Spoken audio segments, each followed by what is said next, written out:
Guys, welcome back to my YouTube channel pharma की दुनिया। आज हम डिप्लोमा सेकेंड ईयर के फार्माकोथेरेपेटिक्स सब्जेक्ट में सेंट्रल नर्वस सिस्टम के पार्किंसन डिजीज़ की स्टडी करेंगे। ठीक है, अभी तक हमने सेंट्रल नर्वस सिस्टम की एपिलेप्सी डिजीज़ की स्टडी कर ली है। इसका लिंक हम डिस्क्रिप्शन में दे देंगे। और हमारा नेक्स्ट टॉपिक है आज का पार्किंसन डिजीज़। तो सबसे पहले हम लोग समझते हैं कि पार्किंसन डिजीज़ क्या होती है। ओवरऑल पहले समझते हैं क्या होते हैं, फिर उसको हम डिस्कस करेंगे। ठीक है, ये हमारा न्यूरोमस्कुलर जंक्शन है। तो क्या होता है, ये हमारा क्या है, न्यूरॉन्स है। ये हमारा क्या है, न्यूरॉन्स है। ठीक है, और ये क्या है, हमारे मसल्स हैं। ठीक है, ये हमारे मसल हैं। ठीक है, ये हमारे न्यूरॉन्स है, ये हमारे मसल्स हैं, ये हमारे रिसेप्टार्स हैं। ठीक है, यहाँ पे ये डोपामीन और ये एसिटाइल कोलिन, ठीक है, न्यूरोट्रांसमीटर्स हैं ये। और भी न्यूरोट्रांसमीटर होते हैं, अभी हम लोग इसी को देखते हैं। न्यूरोट्रांसमीटर्स हैं, ठीक है, इन एनएमजे, न्यूरो मस्कुलर जंक्शन। ठीक है, तो क्या होता है, ये हमारे जो डोपामिन और एसिटाइल कोलिन है, ठीक है, ये अपने रिसेप्टर पे आके बाइंड होते हैं। ठीक है, दोनों का अमाउंट लगभग सेम होता है। ठीक है, ये डोपामिन और एसिटाइल कोलिन अपने रिसेप्टर पे आके बाइंड होता है। दोनों का मतलब बाइंड होना, दोनों सेम अमाउंट में रहते हैं। ठीक है, जब जैसे हमारी ये मसल है, ठीक है, ये हमारे मसल्स हैं, जब हमारे डोपामिन जब आके रिसेप्टर से बाइंड होता है। ठीक है, जब डोपामिन आके रिसेप्टर से बाइंड होता है तो हमारा मसल क्या करता है, रिलैक्स्ड होता है। मसल क्या होता है, रिलैक्स्ड होता है। ठीक है, मसल हमारा रिलैक्स्ड होता है। अब बट जब यहाँ पे हमारा एसिटाइल कोलिन आके यहाँ पे बाइंड होगा, जब हमारे रिसेप्टर पे एसिटाइल कोलिन आके हमारा बाइंड होगा, ठीक है, ACH, जब ACH बाइंड होगा तो हमारा जो मसल है वो कॉन्ट्रैक्ट होगा, कॉन्ट्रैक्शन होगी मसल में।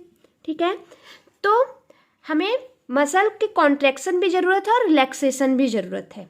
बट क्या होता है, पार्किंसन डिजीज़ में क्या होती है, जो हमारी ये न्यूरोट्रांसमीटर है, डोपामिन और एसिटाइल कोलिन, जो हमारे न्यूरोट्रांसमीटर हैं, इसमें डिसबैलेंस हो जाता है। क्या होता है, यहाँ पे न्यूरोट्रांसमीटर जो है वहाँ पे डिसबैलेंस हो जाता है। ठीक है, डिसबैलेंस हो जाता है इसमें, हमारे न्यूरोट्रांसमीटर में क्या होता है, जो हमारा डोपामिन है, ठीक है, जो हमारा डोपामिन है वो रिलीज कम करता है। ठीक है, डोपामिन प्रॉपर रिलीज नहीं हो पाता और एसिटाइल कोलिन की रिलीज बढ़ जाती है। तो हमारा जो मसल है, ठीक है, वो रिलैक्स्ड नहीं हो पाता है। डोपामिन जब हम रिलीज नहीं होता है तो हमारा जो मसल है वो रिलैक्स्ड नहीं हो पाता है और हमेशा क्या रहता है, कॉन्ट्रैक्ट रहता है। ये जो सिम्टम्स है, यही हमारा पार्किंसन डिजीज़ है।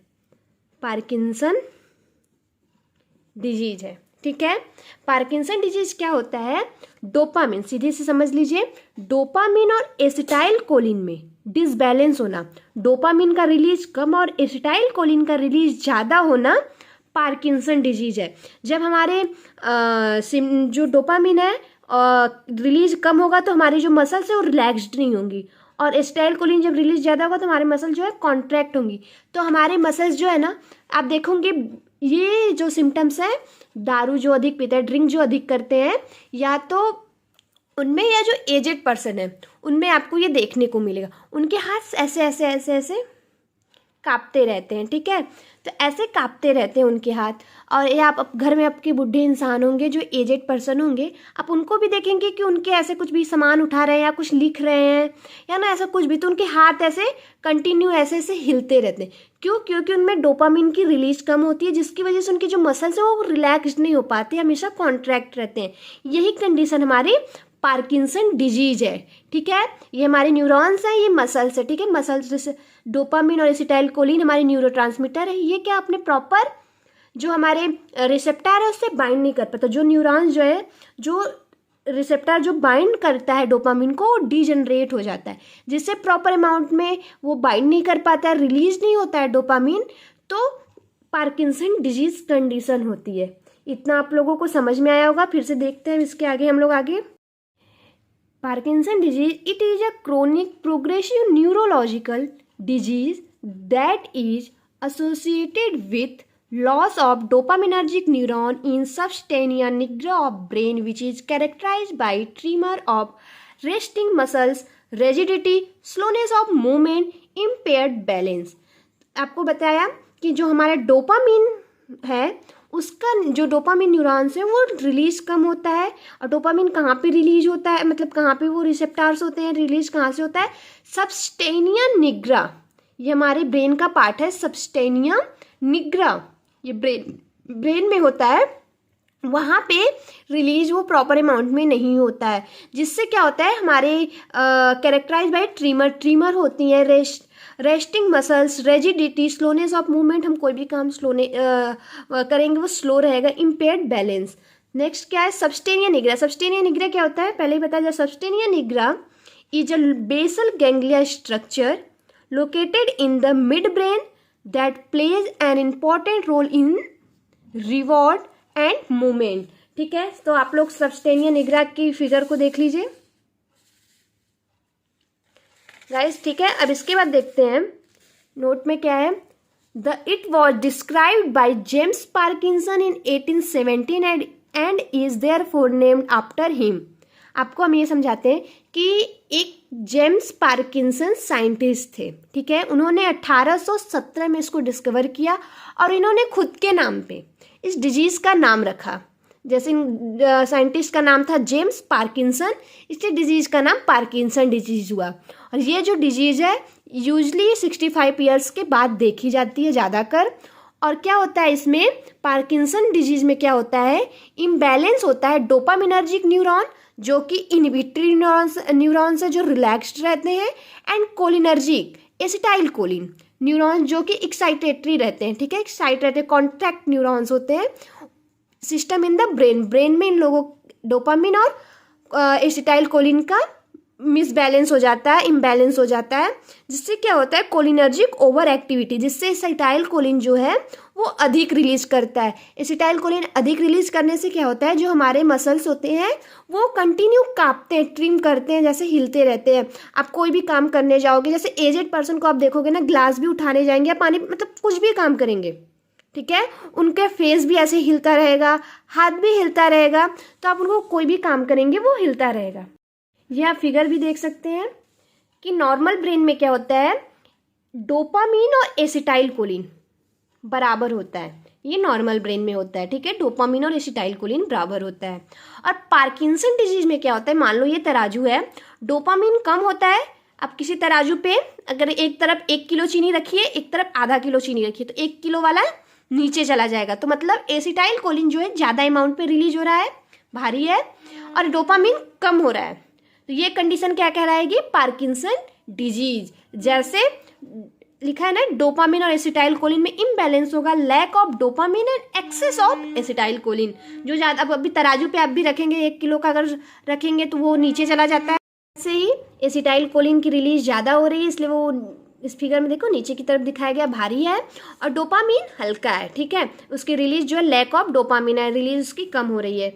फिगर किसका, imbalance between dopamine and acetylcholine, acetylcholine neurotransmitter. उसके बाद इटियोलॉजी देखते हैं हम लोग।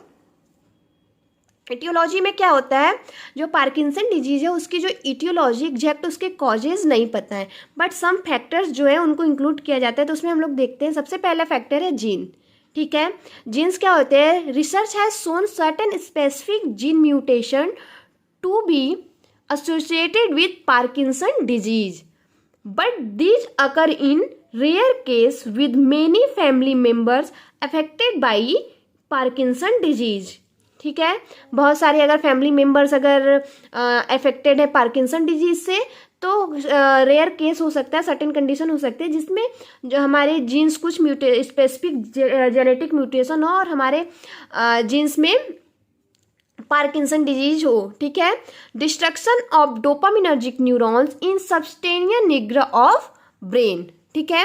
सेकंड हमारा क्या पॉइंट है, फर्स्ट पॉइंट था जीन्स, सेकंड पॉइंट है डिस्ट्रक्शन होता है dopaminergic neuron in substantia nigra of brain. Substantia nigra brain का जो पार्ट है वहाँ पे डोपामिन न्यूरॉन्स का डिस्ट्रक्शन हो जाता है जिसकी वजह से पार्किंसन डिजीज होता है। हमारे कुछ ड्रग्स हैं, अगर हम antipsychotic drug like antipsychotic drugs या न्यूरोलेप्टिक ड्रग का अधिक यूज करते हैं, ड्रग्स का अधिक यूज करते हैं, उसकी वजह से पार्किंसन डिजीज कॉज होता है। जनरली डोपामिनर्जिक एंटागोनिस्ट थेरेपी में भी इलीक डेवलपमेंट ऑफ पीडी, पीडी का मतलब पार्किंसन डिजीज, जो हमारे डोपामिनर्जिक एंटागोनिस्ट थेरेपी है वो भी पार्किंसन डिजीज को डेवलप करता है। कैसे, जैसे डोपामिनर्जिक एंटागोनिस्ट है, मतलब डोपामिन के अगेंस्ट वर्क करता है, तो ज़्यादा अगर उसकी थेरेपी लेते हैं तो डोपामिन का जब लेवल कम हो जाता है तो पार्किंसन डिजीज डेवलप होता है, ठीक है। नेक्स्ट देखते हैं वायरल इन्फ्लामेशन एंड फिफ्थ है brain trauma and stroke. Brain trauma हो सकता है एंड स्ट्रोक जिसकी वजह से हमारे डोपामिनर्जिक जो न्यूरॉन्स है डिजेनरेट हो जाए, डोपामिनर्जिक हमारे जो न्यूरॉन्स हैं वो डिजेनरेट हो जाए किसी ब्रेन ट्रॉमा और स्ट्रोक की वजह से, ठीक है। अब हम पैथोफिजियोलॉजी देखते हैं। पैथोफिजियोलॉजी में क्या होता है कि डिस्ट्रक्शन होता है, destruction of dopaminergic neuronal cells in the substantia nigra in the basal ganglia. हमारे जो सबस्टेनिया निग्रा पार्ट होता है ब्रेन का, वहाँ पे डोपामिनर्जिक जो न्यूरॉन सेल्स हैं उसका डिस्ट्रक्शन होता है जिसकी वजह से डिप्लीशन ऑफ डोपामिन स्टोर्स होता है, ठीक है। डोपामिन हमारे जो डिप्लीशन होता है स्टोर्स का। नेक्स्ट है degeneration of the dopaminergic nigrostriatal pathway, ठीक है। नेक्स्ट है imbalance of excitatory acetylcholine and inhibitory dopamine neurotransmitter in the corpus striatum. Excitatory जो हमारे एसिटाइलकोलिन है और इनहिबिटरी जो हमारे डोपामिन न्यूरोट्रांसमीटर है उसमें इम्बैलेंस हो जाता है, ठीक है।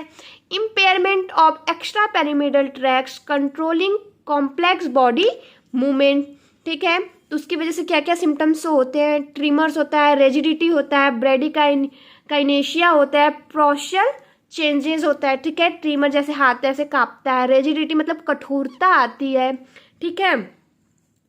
और उसके बाद देखते हैं क्लिनिकल मैनिफेस्टेशन। क्लिनिकल मैनिफेस्टेशन क्या है, Parkinson disease sign and symptoms can be different for everyone.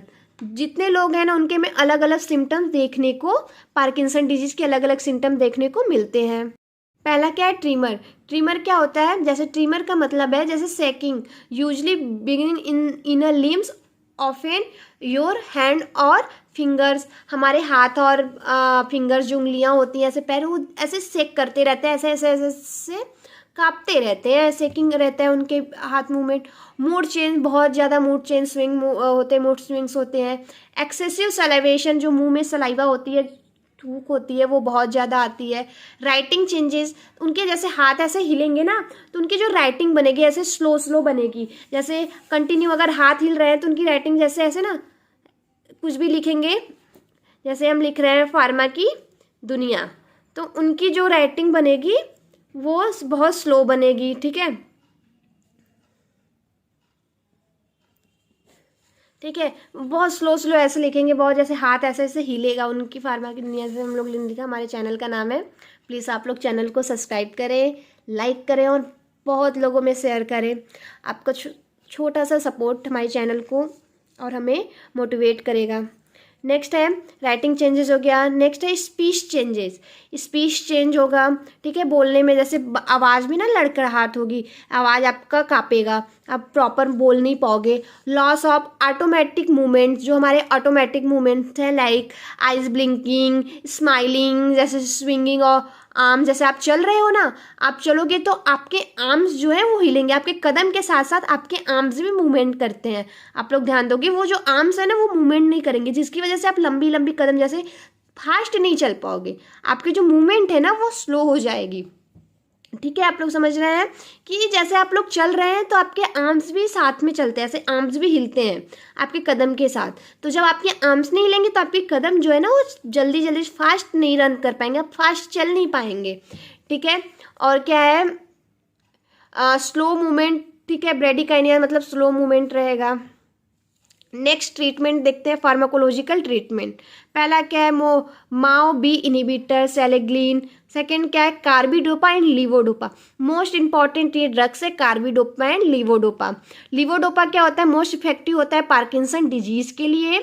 ठीक है, डिजीज के लिए ये नेचुरल केमिकल होता है। ठीक है, जो कि जाके ब्रेन में डोपामिन में कन्वर्ट होता है। लीवोडोपा जो है वो ब्रेन में जाके डोपामिन में कन्वर्ट होता है। कार्बिडोपा इसके साथ इसलिए दिया जाता है, ये कॉम्बिनेशन ड्रग दिया जाता है, कार्बिडोपा इसलिए दिया जाता है कि वो ब्रेन से पहले ही, ठीक है, ब्रेन से पहले ही डोपामिन में कन्वर्ट ना हो जाए, जो हमारे ब्लड ब्रेन बैरियर है उसको क्रॉस करने से पहले ही डोपामिन में कन्वर्ट ना हो। इसलिए ये दोनों ड्रग्स को, कार्बिडोपा और लीवोडोपा को कंबाइंड ड्रग्स दिया जाता है कि जो लीवोडोपा है वो ब्लड ब्रेन बैरियर को क्रॉस करके डोपामिन में कन्वर्ट हो। Levodopa is combined with carbidopa which protect levodopa from earlier conversion of dopamine outside our brain. ठीक है, एंटीकोलिनर्जिक ड्रग्स देंगे। एंटीकोलिनर्जिक ड्रग्स क्यों देंगे, क्योंकि एसिटाइलकोलिन की रिलीज बहुत ज़्यादा हो रही है, एसिटाइलकोलिन ज़्यादा है तो उसको कम करने के लिए हम एंटीकोलिनर्जिक ड्रग देंगे। बेंजोट्रोपिन एंड ट्राईहेक्सेफिनाइडाइल। ठीक है, नेक्स्ट क्या है, डोपामिन फैसिलेटर, एमेटिडीन। क्या होता है, डॉक्टर जो है जब ये डॉक्टर्स ये रेयर प्रिस्क्राइब करते हैं, कब करते हैं इसको अलोन। एमेटिडीन जो ड्रग्स है इसको अलोन अकेले प्रिस्क्राइब करते हैं। ये शॉर्ट टर्म रिलीफ देता है पार्किंसन डिजीज से। देखो, डॉक्टर्स में prescribe amantadine alone to provide short term relief of symptoms of mild early stage of Parkinson disease. Starting phase जब रहता है, स्टार्टिंग स्टेज रहता है पार्किंसन डिजीज की, डॉक्टर इसको प्रिस्क्राइब करते हैं, अकेले ही ये ड्रग्स देते हैं जिससे शॉर्ट टर्म के लिए रिलीफ होता है उसके सिम्टम से। नॉन फार्माकोलॉजिकल ट्रीटमेंट क्या है, antioxidant such as vitamin C and vitamin E have been propose to protect against the disease. ठीक है गाइज, होप करते हैं आप लोगों को समझ में आया होगा। एक बार हम फिर से रिवाइज कर देते हैं आप लोगों को। जेम्स पार्किंसन एक साइंटिस्ट थे जिन्होंने 1817 ईस्वी में इस डिजीज के बारे में सोचा और इन्होंने खुद के नाम पे इस डिजीज का नाम रखा पार्किंसन डिजीज। इसमें क्या होता है, हमारा डोपामिन और एसिटाइलकोलिन हमारे जो न्यूरोट्रांसमीटर है इसमें इम्बैलेंस हो जाता है। डोपामिन का जो रिलीज है वो कम हो जाती है और एसिटाइलकोलिन की जो रिलीज है वो ज़्यादा हो जाती है। तो हमारे जो एसिटाइलकोलिन है वो कॉन्ट्रैक्शन देते हैं, मसल कॉन्ट्रैक्शन है, और डोपामिन जो है मसल रिलैक्स करते हैं। तो हमारे जो एसिटाइलकोलिन की रिलीज ज़्यादा होती है तो जो हमारे मसल है वो कॉन्ट्रैक्ट करते हैं, तो हमेशा कांपते रहते हैं। ठीक है, ये और डोपामिन जो है रिलैक्स करता है, वो उसकी रिलीज कम हो जाती है। इसमें हम जो ड्रग्स देते हैं डोपामिन की तरह जो वर्क कर सके, डोपामिन की एक्टिविटी को बढ़ा सके, ऐसे ड्रग्स देते हैं जो एसिटाइलकोलिन की एक्टिविटी को कम कर दे, एंटी कोलिनर्जिक ड्रग्स देते हैं। ठीक है, और उसके बाद आप लोगों को अगर कोई भी डाउट हो तो कमेंट सेक्शन में बोलें और हमारे चैनल को सब्सक्राइब करें, शेयर करें। Thank you so much guys, आप लोगों को थोड़ा सा सपोर्ट हमें न्यू वीडियो बनाने के लिए मोटिवेट करता है। Thank you guys.